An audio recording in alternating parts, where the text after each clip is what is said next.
Hey guys, so I promised you a Q&A video well before the holidays, but then I totally got distracted by all of the delicious holiday baking that was happening. But I didn't want you to think that I forgot. You submitted a ton of wonderful questions and I'm excited to answer them. The first question, what is my dream 3-course dinner? Starter, main, and dessert. I would say as a starter, it would be a toss-up between my French onion soup, which happens to be vegetarian and is extraordinarily good and loaded with beautiful cheese, or this amazing goat cheese dip that I get at a restaurant near my house. I could eat that stuff on anything. It is unbelievable. For a main, it definitely would have to be macaroni and cheese. Macaroni and cheese is by far my favorite meal. Yeah, it's not good for you, but it is delicious. And then for dessert, because I am a savory person over a sweet person, I almost always opt for a cheese plate. So I love all types of beautiful cheeses. I love blue cheese, I love brie, I love stinky and old and all of those delicious things. And I like it served with honey, because then you get that nice balance of salty sweet that I talk so much about on the channel. So, oh my gosh, it's cheese and cheese and cheese. It's basically a 3-course cheese tasting menu. The next question is, what is my favorite home-cooked recipe from my childhood? And I would have to say it is probably a toss-up between my mom's shepherd's pie and her beef stew. I grew up in a very meat and potatoes sort of household, and the food was really rich and delicious. And honestly, even to this day, if my mom is making either of those two things, the house smells amazing and my mouth just waters thinking about it. If we're talking about my dad, hilariously, my dad's specialty when I was growing up was Pillsbury cookie dough. It's no joke. My dad is not a great cook. True story, he would bring home the roll of dough, and the rule was you had to make half of the roll into cookies, but the rest you could just eat with a spoon. And that's what we did. So the next question is, how long have I been doing this? Did I go to culinary school or did I learn from my mama? And I guess the truth is, I have been cooking since I was really, really little. I probably started cooking when I was 5 or 6, helping my grandma bake, helping my mom with dinner. That's sort of how I got started. I definitely did not go to culinary school. I am most definitely a home cook. But I will say that I probably picked up most of my cooking skills from watching cooking shows on TV. I remember watching cooking shows, this is gonna make me sound really old, in the days before the internet, when if you saw a cool recipe on TV, you actually had to write down the recipe before the show ended because there was no accessing it afterwards. Yeah, and that's what I would do. I'd sit there with a pen and a paper, write down the recipes, and then try to recreate them. And my poor parents would eat whatever I made and tell me it was delicious, even though I'm certain sometimes it was not delicious at all. All right, the next question is, do I have any advice for a new cook/college student just learning to cook? And the secret, I think, is in the butter. Never skimp on the butter. And never try to replace the butter. Butter makes everything better. It's a very Julia Child answer, actually. That's what she would say. I think one of her lines is, if you're afraid of cooking with butter, use cream instead.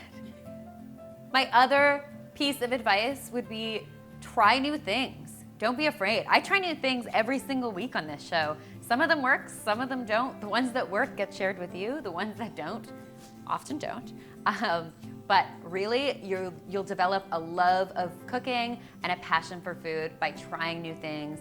Don't be afraid to get in there, get your hands dirty, make some mistakes. Next question, what was my worst cooking disaster? Now, I probably have 100 of these stories. I've had tons of cooking disasters in my day. That's the thing about trying new things all the time in the kitchen. I would say the biggest cooking disasters I've had on the show are actually, and it's so crazy to admit this, but it's always been my granola bars. So the first time I tried to make granola bars for you guys, they would not stick together, no matter how hard I tried, and I had already made them 3 delicious ways, so I wasn't about to give up on the granola bar idea. So I turned those granola bars into actual granola, and it turned out really well. The second time I tried to make you guys granola bars, they again would not stick together properly, no matter how hard I tried. When I went to cut them, they would fall apart and crumble. So I turned those granola bars into energy bites. The third time I tried to make granola bars was actually at my friend Beth's house and on her channel, and they worked, of course, like a charm. And to this day, they remain my foolproof granola bar recipe.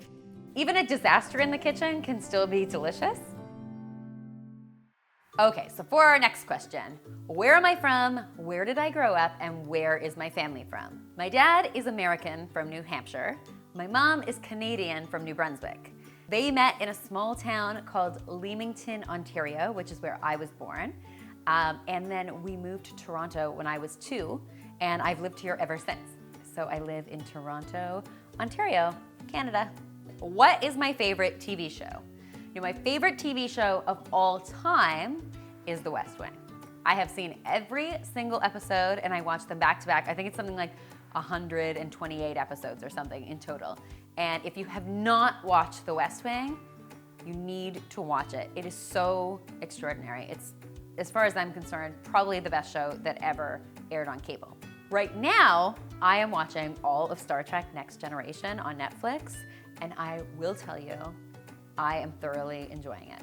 It is so not what I expected Star Trek to be, and I am just loving it. I am also in love with Captain Jean-Luc Picard, but I don't think I'm alone on that one. I think once you start watching the show, everyone falls in love with Captain Picard. And I am told sometimes that I look like a Vulcan. So you take that for what it's worth. So the next question is, who is behind the camera and what does behind the camera look like? So behind the camera is Casey Jones. Casey and I have been working together for about 6 months. He is the guy who shoots the videos and edits the videos and has to put up with all of my outtakes and all of my shenanigans. And let's be serious, some recipes that just don't work. Also behind the camera is Elisa. She is amazing. She does a lot of the chopping and the shopping and the styling. I don't know how we ever made this show without her. All right, next question. Is YouTube my main job and what other jobs have I had?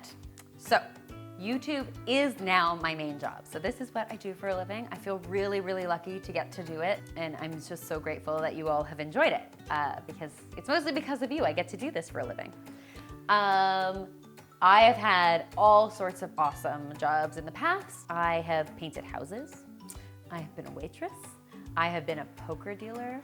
I hosted an NFL football show for a little while, a radio show. But yeah, I've had all sorts of crazy jobs. It's been a bit of a wild ride. That's kind of the thing about life. You never know where it's gonna take you. The next question is, what advice do I have for new YouTubers? I think the most important thing is to make the kind of content you love. Because here's the thing.